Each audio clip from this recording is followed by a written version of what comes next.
क्या आप IIT JEE medical 11th या 12th की प्रिपरेशन कर रहे हैं और आपको एक बेस्ट कोचिंग इंस्टीट्यूट की तलाश है? तो अब आपके साथ होगा चंद्रयान, जहां है NITS फैकल्टीज, साथ ही up to 100% scholarship. Chandrayaan, Lankeshwar complex, Akashvani Chowk, Adityapur. Admissions open.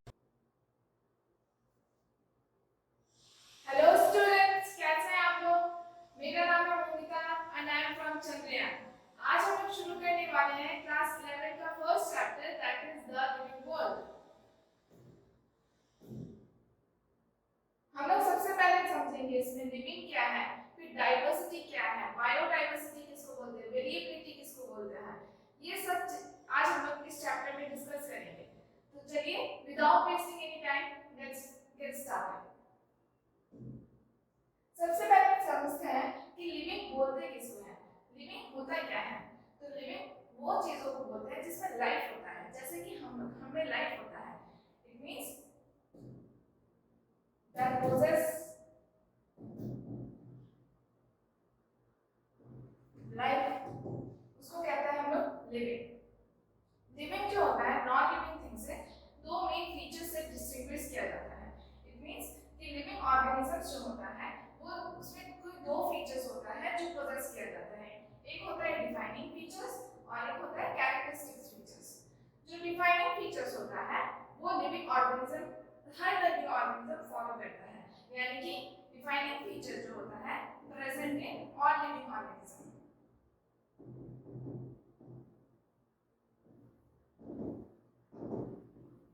ये सभी लिविंग ऑर्गेनिज्म में प्रेजेंट होता है। जबकि कैरेक्टरिस्टिक फीचर्स ऐसे फीचर्स होते हैं जो लिविंग के साथ साथ नॉन लिविंग थिंग्स में भी प्रेजेंट होता है। इट मींस कि present in non living as well as living things.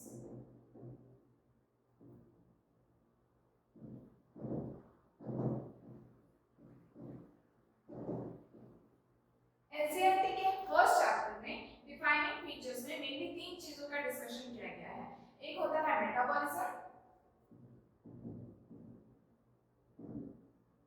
दूसरा है मेटाबॉलिज्म का मतलब होता है sum total of the reaction which are going inside our body. Metabolism दूसरा होता है सेलुलर ऑर्गेनाइजेशन,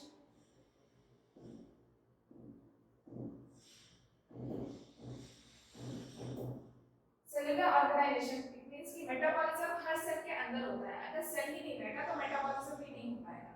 तीसरा होता है सेलुलर ऑर्गेनाइजेशन,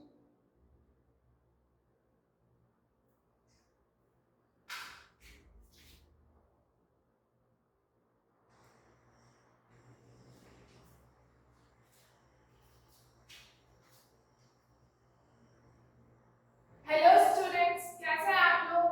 आज हम लोग शुरू करने वाले हैं क्लास 11 का first chapter, that is the living world. हम लोग इस पे जानेंगे कि लिविंग होता क्या है, लिविंग किसको बोलते हैं, नॉन लिविंग किसको बोलते हैं, और डाइवर्सिटी, बायोडाइवर्सिटी, वेरिएबिलिटी, ये सब क्या टर्म्स हैं।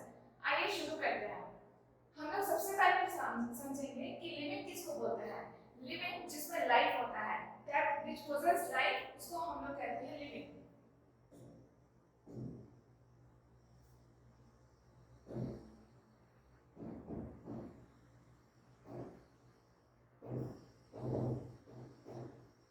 जो लाइफ को पोजेस करते हैं उसी को कहते हैं लिविंग। लेकिन लिविंग थिंग्स और नॉन लिविंग थिंग्स में हम लोग मेन बेसिक फीचर्स हम लोग जानते तो है कि नॉन लिविंग थिंग्स किसको बोलते हैं, लिविंग थिंग्स किसको बोलते हैं। लेकिन इसमें कुछ ऐसा बेसिक फीचर्स है जो सभी लिविंग थिंग्स को पोजेस करना जरूरी होता है। उसके आधार पर हम लोग लिविंग थिंग्स को नॉन लिविंग थिंग्स से डिस्टिंग्विश करते हैं। और इस फीचर्स को हम लोग दो सब कैटेगरी में डिवाइड किए हैं, जिसको बोलते हैं डिफाइनिंग फीचर और दूसरे को बोलते हैं कैरेक्टरिस्टिक फीचर। जो डिफाइनिंग फीचर होता है ये सभी लिविंग ऑर्गेनिजम्स में रहना जरूरी होता है। It means it present in all living organism, present in all living organism.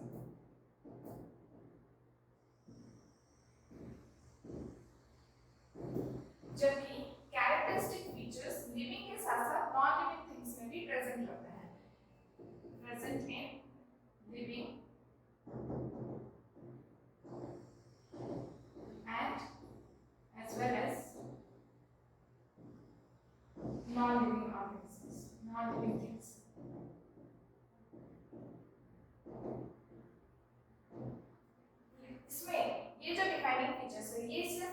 Living being से फॉलो करता है। इट मींस कि यहाँ पे एक्सेप्शन प्रेजेंट नहीं होता है, नो एक्सेप्शंस।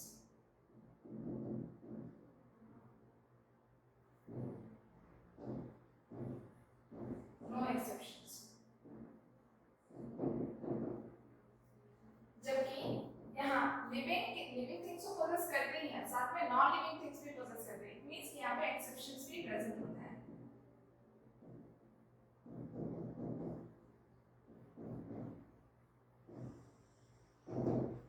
एक्सेप्शंस में हम लोग मान सकते हैं कि रिप्रोडक्शन का एक एग्जांपल ले सकते हैं। रिप्रोडक्शन क्या होता है? रिप्रोडक्शन तो हम लोग को पता है कि सभी लिविंग ऑर्गेनिज्म फॉलो करते हैं, लेकिन कुछ ऐसे भी लिविंग ऑर्गेनिज्म होते हैं जो कि रिप्रोडक्शन का प्रोसेस को नहीं कर पाते हैं। जैसे कि वर्कर बी, वो क्या करते हैं? वो लोग इनफर्टाइल होते हैं, वो स्टेराइल होते हैं। एग्जांपल में है वर्कर बी। कुछ ऐसे ह्यूमन कपल्स भी होते हैं जो इनफर्टाइल होते हैं। एग्जांपल में होंगे इनफर्टाइल ह्यूमन कपल।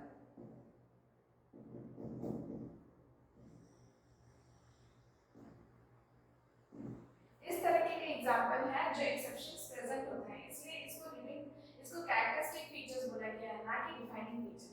आगे आप लोग अगर बात करें तो डिफाइनिंग फीचर्स जो है एनसीईआरटी के बुक में हमारे 3 डिफाइनिंग फीचर्स के बारे में बताए गए हैं। ये 3 डिफाइनिंग फीचर्स हैं। ये 3 डिफाइनिंग फीचर्स हैं। सबसे पहला है सेल्युलर ऑर्गेनाइजेशन।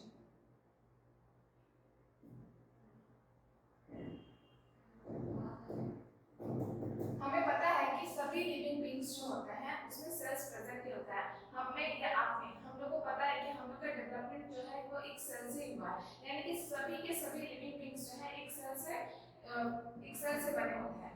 जब सेलुलर ऑर्गेनाइजेशन है तो उसमें जरूरी भी है कि मेटाबॉलिज्म भी होगा, और मेटाबॉलिज्म का मतलब होता है chemical reaction taking place inside the cell, यानी कि मेटाबॉलिज्म इसका दूसरा डिफाइनिंग फीचर। तीसरा फीचर है कॉन्शियसनेस। हम लोग अवेयर होते हैं अपने सराउंडिंग के प्रति। जब हमें कोई मारने के लिए आता है तो हम अवेयर रहते हैं कि हमें मारने आ रहा है, हमें भागना है, इसलिए इट मींस कि हमें कॉन्शियसनेस प्रेजेंट है।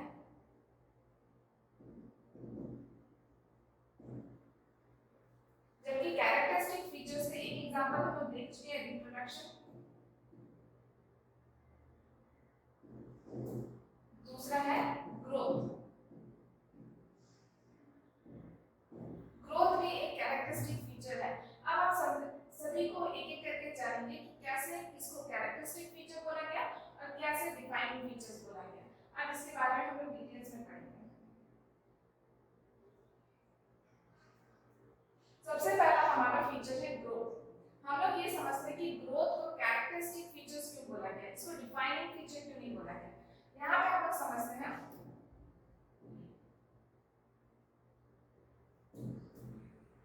यहाँ पे इंक्रीज इन मास और इंक्रीज इन नंबर, जब भी सेल के मास में इंक्रीमेंट होगा या फिर सेल के नंबर में इंक्रीमेंट होगा तब हम लोग इसको ग्रोथ बोलेंगे।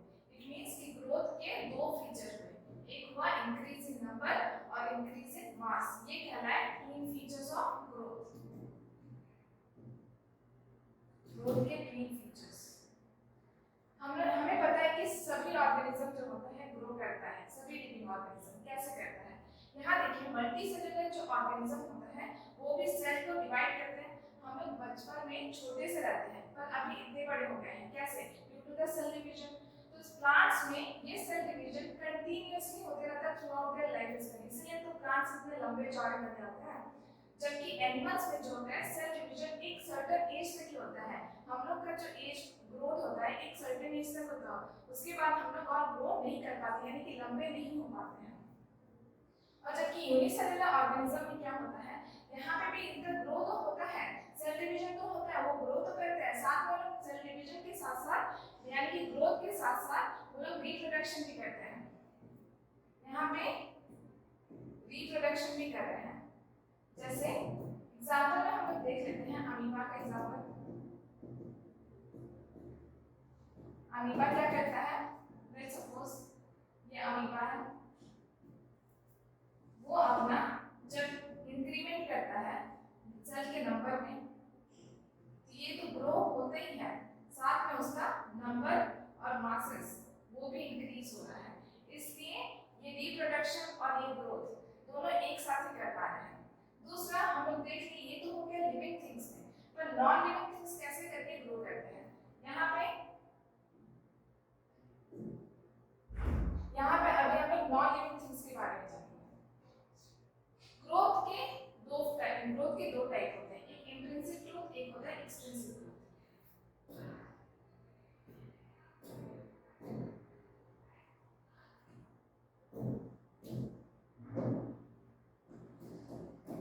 इंट्रिंसिक ग्रोथ,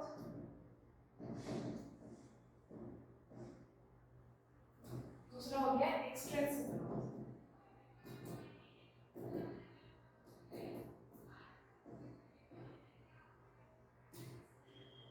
अब समझेंगे कि इंट्रिंसिक ग्रोथ किसको बोलते हैं।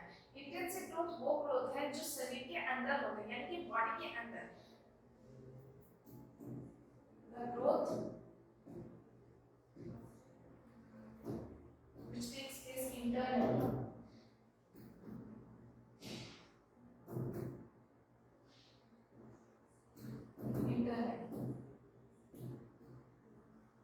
और एक्सटर्नल ग्रोथ उसको बोलते हैं जो शरीर के बाहर होती है, यानी कि कोई भी ऑर्गेनिज्म है या फिर कोई भी थिंग्स है उसके बाहर में ग्रोथ होता है, उसको बोलते हैं एक्सट्रिंसिक ग्रोथ।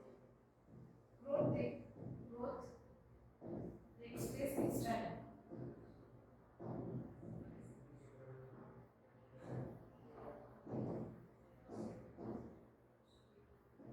अब हम लोग जो है वो इंट्रिंसिक ग्रोथ करते हैं, मतलब इंटरनली ग्रो होते हैं, यानी कि हमारा सेल है, सेल में ग्रोथ होता है, सेल ग्रो कर रहा है, ग्रो करने के बाद वो डिवाइड कर रहा है, इस तरीके से इसमें ग्रोथ चलते रहता है। जबकि एक्सट्रिंसिक ग्रोथ क्या होता है, ये बाहरी ग्रोथ दिखता है सिर्फ, यानी कि लेट्स सपोज ये माउंटेन है, माउंटेन के ऊपर अगर स्नो जम जाता है, उसका मोटी परत जम जाता है, तो फिर क्या होता है कि माउंटेन का जो हाइट है वो थोड़ा सा इंक्रीज हो जाता है, तो इसको हम लोग बोलेंगे एक्सट्रिंसिक ग्रोथ। ठीक है, क्लियर है। यानी कि माउंटेन्स इसके एग्जांपल में, सैंड ड्यून्स इसके एग्जांपल में आ जाएगा। तो हम लोग एक तरफ से देख सकते हैं कि नॉन लिविंग थिंग्स भी तो ग्रो कर रहे हैं, चाहे वो एक्सट्रिंसिक हो या इंट्रिंसिक, पर ग्रोथ तो उसमें भी हो रहा है, इसलिए हम लोग ग्रोथ को एक डिफाइनिंग फीचर नहीं बोल सकते, इसलिए हम लोग ग्रोथ को कैरेक्टरिस्टिक फीचर में रखे हैं।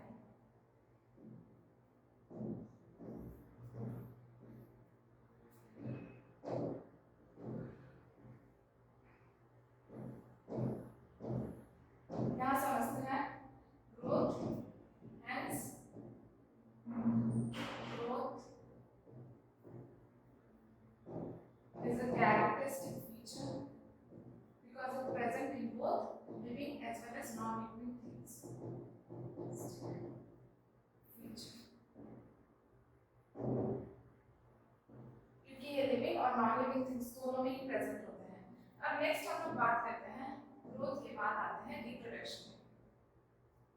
रिप्रोडक्शन को क्यों हम लोग एक डिफाइनिंग फीचर नहीं मानते हैं, जबकि हम लोगों को पता है कि सभी के सभी लिविंग ऑर्गेनिज्म रिप्रोडक्शन कर सकते हैं। जैसे क्या हो गया कि रिप्रोडक्शन को हम लोग कैरेक्टरिस्टिक फीचर बोलते हैं। सबसे पहले हम लोग जानते हैं कि यूनिसेलुलर ऑर्गेनिज्म किस तरीके से रिप्रोडक्शन करते हैं। यहाँ पे जो एग्जांपल हमारा अवेलेबल है वो है अमीबा। अमीबा रिप्रोडक्शन करता है बाइनरी फ्यूजन के थ्रू,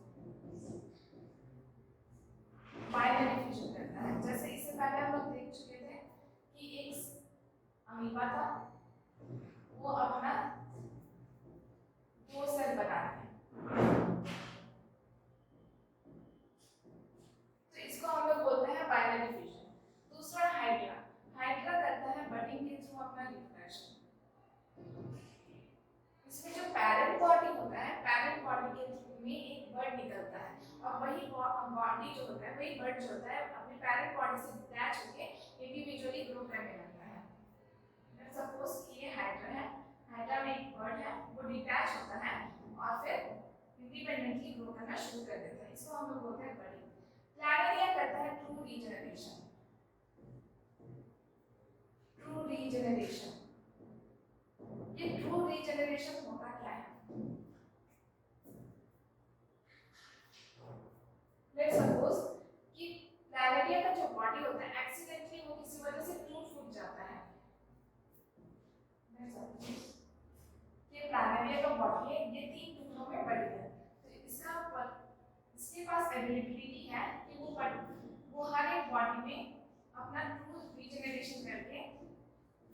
बॉडी बना दी और ये बॉडी भी, नीचे वाला बॉडी भी बन जाएगा। इस तरीके से टू रीजनरेशन होता है। मींस कि प्लानेरिया का बॉडी में अवेलेबिलिटी होता है कि एक्सीडेंटली अगर उसमें किसी भी तरीके का कट लग जाए या फिर उसका बॉडी टुकड़े टुकड़े में बट जाए, तो हर एक टुकड़े के पास एबिलिटी होता है कि वो फिर से रीजनरेट कर पाए अपनी पूरी बॉडी को। नेक्स्ट है हम लोग फंजाई, फिलामेंटस एल्गी और प्रोटोनिमा ऑफ मॉसेस जो है ये लोग फ्रैगमेंटेशन करते हैं। फ्रैगमेंटेशन के थ्रू रिप्रोडक्शन करते हैं। फ्रैगमेंटेशन का मतलब होता है टुकड़ा होना, यानी कि इन लोगों का जो बॉडी होता है ये टुकड़ा हो जाता है और हर एक टुकड़े के पास एबिलिटी होता है कि वो पूरा ग्रो कर सके और इंडिविजुअल बना सके। नेक्स्ट हम लोग बात करते हैं जो रिप्रोडक्शन होता है ये हम लोग भी करते हैं, यानी कि मल्टीसेलुलर ऑर्गेनिज्म में भी होता है, इवन प्लांट्स में भी सेक्सुअल रिप्रोडक्शन होता है। लेकिन कुछ ऐसे देखे गए हैं ऑर्गेनिज्म जैसे कि इनफर्टाइल ह्यूमन कपल्स, म्यूल्स जिसको हम लोग खच्चर बोलते हैं, और वर्कर भी, ये लोग रिप्रोड्यूस नहीं कर पाते हैं। और हम लोग इससे पहले वाले में देखें कि ग्रोथ जो यूनिसेलुलर ऑर्गेनिज्म में होता है वो ग्रो भी साथ में करते हैं और रिप्रोडक्शन भी एक साथ ही होता है। तो इसीलिए इस टर्म को बोला गया म्यूचुअली इंक्लूसिव इवेंट। जबकि मल्टीसेलुलर ऑर्गेनिज्म में ग्रोथ अलग प्रकार का इवेंट है और रिप्रोडक्शन अलग प्रकार का इवेंट है, तो इसीलिए इसको हम लोग बोले म्यूचुअली एक्सक्लूसिव इवेंट। क्लियर है इतना तक? तो ये हम लोग पढ़ लिए रिप्रोडक्शन के बारे में।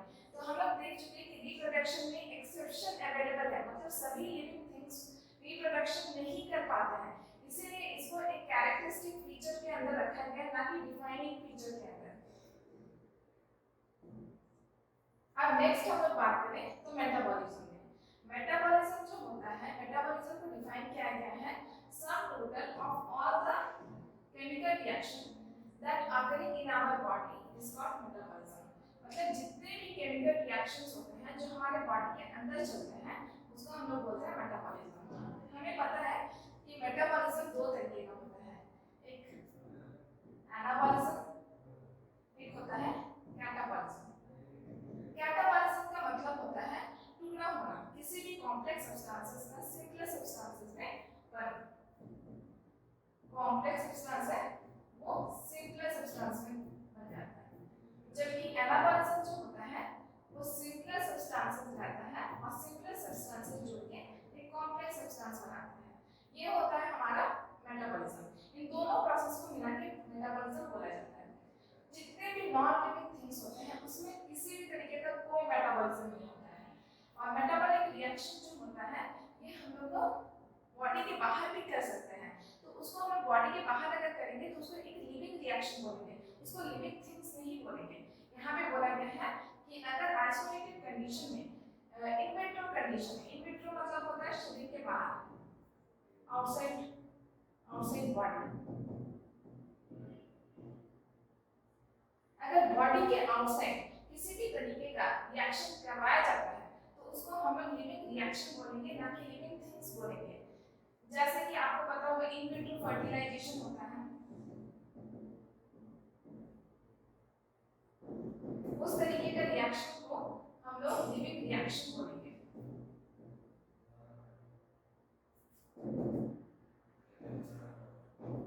लिविंग रिएक्शन बोलेंगे।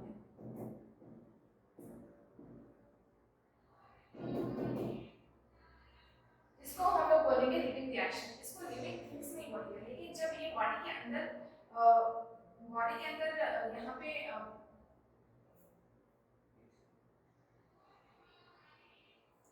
इन विट्रो फर्टिलाइजेशन जो होता है एक तरह का लिविंग रिएक्शन हो गया। जैसे और भी इसका एग्जांपल ले सकते हैं, जैसे कि हम लोग दूसरे काइंड का सब्सट्रैक्ट या सब्सट्रैक्ट्स बोलते हैं इसको। जैसे कि यहाँ पे हम लोग मिल्क लेते हैं, यहाँ पे मान लीजिए एक एंजाइम डाल देते हैं जिसका नाम है लैक्टेज, जो कि मिल्क में प्रेजेंट होने वाले कॉम्प्लेक्स शुगर को सिंपल शुगर में कन्वर्ट करता है, कॉम्प्लेक्स को सिंपल में कन्वर्ट करता है। इट मींस कि ये हम लोग एक तो ये रिएक्शन हो रहा है, ये भी मेटाबॉलिज्म हो रहा है, यानी कि यहाँ पे भी रिएक्शन हो रहा है, लेकिन ये आउटसाइड ऑफ द बॉडी हो रहा है, इसलिए इसको हम लोग एक लिविंग रिएक्शन बोलेंगे। लेकिन लिविंग थिंग्स नहीं बोली है।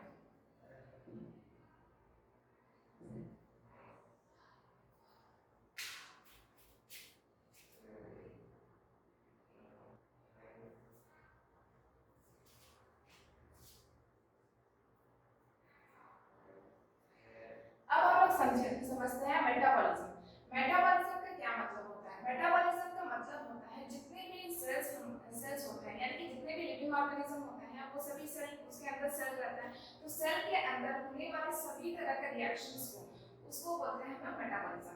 जैसे कि हम लोग समझते हैं यहाँ पे जितने भी केमिकल रिएक्शंस होते हैं, जितने भी केमिकल रिएक्शंस होते हैं जो कि बॉडी के अंदर होते हैं उसको हम लोग मेटाबॉलिज्म बोलेंगे। अब मेटाबॉलिज्म जो है दो तरीके का होता है, एक होता है एनाबॉलिज्म, एक होता है कैटाबॉलिज्म। कैटाबॉलिज्म जो होता है वो सिंपलर सब्सटेंस को स्मॉलर या सिंपलेस्ट यूनिट में, कॉम्प्लेक्स सब्सटेंस को सिंपलर यूनिट में कन्वर्ट करता है, और जबकि एनाबॉलिज्म जो होता है सिंपलर सब्सटेंसेस को कन्वर्जन करता है कॉम्प्लेक्स सब्सटेंस में। ये दोनों रिएक्शन जब होता है सेल के अंदर उसी को हम लोग बोलते हैं मेटाबॉलिज्म। मेटाबॉलिज्म जो होता है जितने भी लिविंग ऑर्गेनिजम्स होते हैं उसमें पोजेस होता है, कोई भी नॉन लिविंग ऑर्गेनिज्म कैटाबॉलिज्म या एनाबॉलिज्म पोजेस नहीं करेगा। और मेटाबॉलिक रिएक्शन जो होता है इसको सेल फ्री सिस्टम में भी किया जा सकता है। सेल फ्री सिस्टम का मतलब है सेल के आउटसाइड, मतलब सेल से बाहर भी किया जाता है। जैसे कि यहाँ पे बोलेंगे इन विट्रो। इन विट्रो का मतलब होता है outside the body, outside the body. जैसे एक एग्जांपल के लिए हम लोग ले सकते हैं कि जैसे मिल्क होता है, मिल्क का डाइजेशन हम लोग की बॉडी के अंदर भी होता है, लेकिन लेट्स सपोज कि यहाँ पे हम लोग एक एंजाइम डाल देते हैं जिसका नाम है लैक्टेज, जो कि कॉम्प्लेक्स सब्सटेंस को सिंपलर सब्सटेंस में कन्वर्ट कर देता है, सिंपलर सब्सटेंस में कन्वर्ट कर देता है। ये भी तो रिएक्शन हो रहा है लेकिन ये आउटसाइड द बॉडी हो रहा है। इसी तरह के सिस्टम को बोला जाता है सेल फ्री सिस्टम, और लेकिन इसको हम लोग लिविंग रिएक्शन बोलेंगे, ना कि लिविंग थिंग बोलेंगे। इसी तरह की चीज को बोलेंगे लिविंग रिएक्शन। Okay, understand? इसके बाद हम लोग आगे बढ़ते हैं। अब मेटाबॉलिज्म तो हम लोग समझ गए कि मेटाबॉलिज्म सिर्फ और सिर्फ लिविंग थिंग्स में होता है, इसलिए यहाँ पे आप लोग कोई भी एक्सेप्शन नहीं देख रहे हैं, जितने भी लिविंग बीइंग्स होते हैं सभी के सभी मेटाबॉलिज्म फॉलो करते हैं। तो इसलिए इसको एक कैरेक्टरिस्टिक फीचर्स नहीं बोल के डिफाइनिंग फीचर्स बोलते हैं।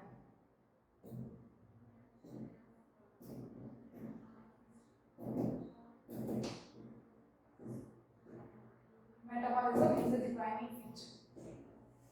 नेक्स्ट अगर बात करें हम लोग मेटाबॉलिज्म के बाद आता है हमारा कॉन्शियसनेस। तो कॉन्शियसनेस का मतलब होता है एक ऐसा एक तरह का एबिलिटी, एक ऐसी एबिलिटी जो सभी लिविंग ऑर्गेनिजम्स में प्रेजेंट होता है, एक ऐसी एबिलिटी जो लिविंग ऑर्गेनिज्म में प्रेजेंट होता है जिसमें वो अपने सराउंडिंग को सेंस कर पाते हैं और उसके प्रति रिस्पॉन्ड कर पाते हैं, इन्वायरमेंटल स्टिमुलाई के प्रति वो रिस्पॉन्ड कर पाता है।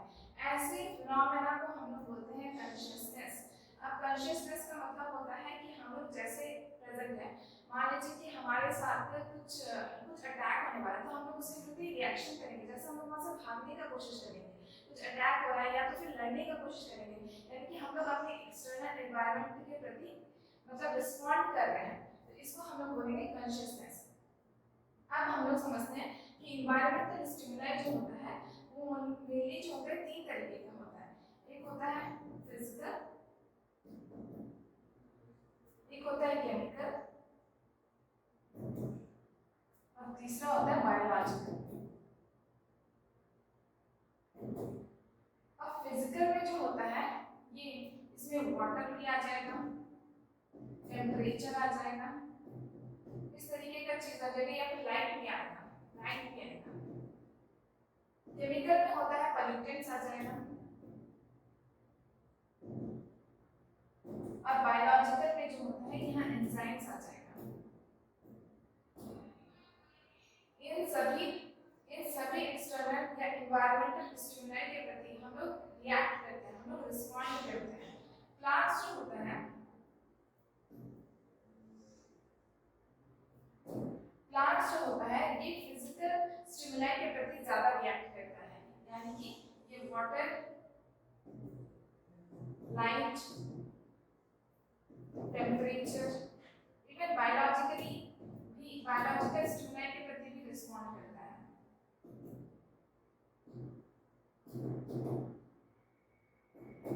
जैसे कोई पोलन ग्रेन अगर स्टिग्मा के ऊपर आता है तो वो पोलन ट्यूब बनाता है, तो वो बायोलॉजिकल स्टिमुलाई हो जाता है।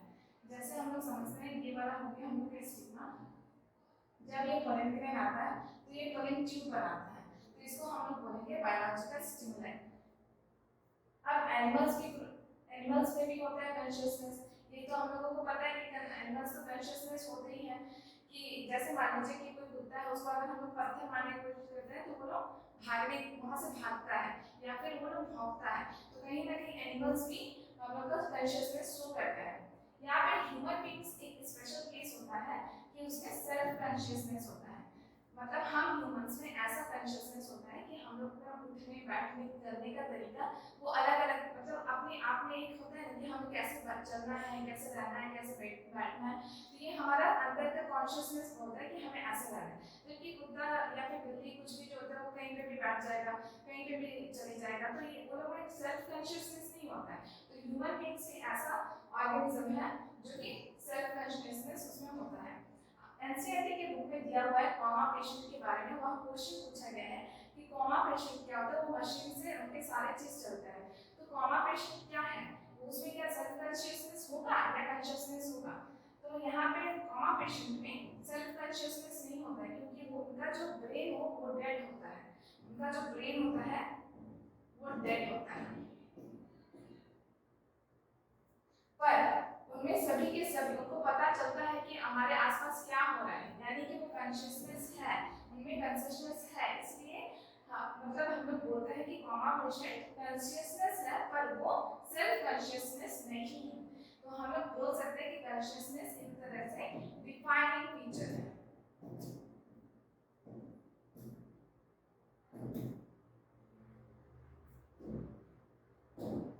नेक्स्ट अगर हम लोग बात करें, हमारे एनसीईआरटी के बुक में एक पैराग्राफ दिया हुआ है जिसमें बोला गया है कि जितना भी फिनोमेना होता है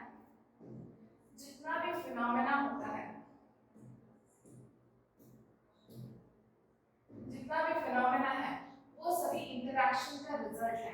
अब ये इंटरैक्शन क्या होता है, इंटरैक्शन मतलब एक आमने सामने आना, इंटरैक्ट होना, ये हम लोग समझते हैं। इसमें एग्जांपल दिया हुआ है, क्या क्या एग्जांपल देखिए, टिश्यूज की जो प्रॉपर्टीज होती हैं वो सेल्स की प्रॉपर्टीज से अलग होती है, क्योंकि सेल्स जो होते हैं वो एग्रीगेट होते हैं और फिर टिश्यूज बनाते हैं, जो टिश्यूज काम कर सकते हैं वो सेल नहीं कर सकते हैं, इसीलिए टिश्यू जो है एक इंटरैक्शन का नतीजा है। कि कौन सा इंटरैक्शन का, सेल्स के इंटरैक्शन का नतीजा है। दूसरा यहाँ एग्जांपल दिया हुआ है सेलुलर ऑर्गेनेल्स, यानी कि सेल्स के अंदर रहने वाले सभी ऑर्गेनेल्स, चाहे वो माइटोकॉन्ड्रिया हो, चाहे वो प्लास्टिड हो, चाहे वो कुछ भी ऑर्गेनेल्स हो, ये सभी मॉलिक्यूलर कंस्टिट्यूट का बने हुए होते हैं। तो मॉलिक्यूलर कंस्टिट्यूट में जो प्रॉपर्टीज होती हैं उससे डिफर करते हैं सेलुलर ऑर्गेनेल में। इसी तरीके से ये इंटरैक्शन का ही रिजल्ट है, ये जो इमर्जेंट प्रॉपर्टीज होते हैं, इमर्जेंट का मतलब ग्रुपिंग वाला प्रॉपर्टीज, इमर्जेंट का प्रॉपर्टीज मतलब ग्रुपिंग प्रॉपर्टीज। जैसे हम लोग समझे यहाँ पे कि सेल्स जो है एग्रीगेट जब होते हैं तो टिश्यूज बनाते हैं, उसी तरीके से मॉलिक्यूल्स जब एग्रीगेट हो रहे हैं तो सेलुलर ऑर्गेनेल्स बना रहे हैं। इसी तरीके से जो इंटरैक्शन है वो रिजल्ट होता है इमर्जेंट प्रॉपर्टीज का, और वो हायर लेवल ऑफ ऑर्गेनाइजेशन का ये कॉम्प्लेक्सिटी बनाते हैं ऑर्गेनिजम्स में। और यहाँ पे बोला गया है कि एक ऑर्गेनिज्म में एबिलिटी होता है कि वो सेल्फ रेप्लिकेट कर पाए, सेल्फ रेप्लिकेट का मतलब सेल डिवीजन कर पाए, इवॉल्विंग हो सके, मतलब एक कॉम्प्लेक्स सिचुएशन से अराइज हो सके। दूसरा सेल्फ रेगुलेटिंग होते हैं अपने एक्सटर्नल स्टिमुलाई का, यानी कि एनवायरनमेंट के प्रति कॉन्शियसनेस रहता है उनका, और ये चाहे जितने भी लिविंग बीइंग्स हो जाए वो सभी के सभी एक कॉमन जेनेटिक मटेरियल शेयर करते हैं, इट मींस डीएनए। डीएनए के बारे में सबको पता है कि इसका फुल फॉर्म क्या होता है, डीऑक्सी राइबोज न्यूक्लिक एसिड।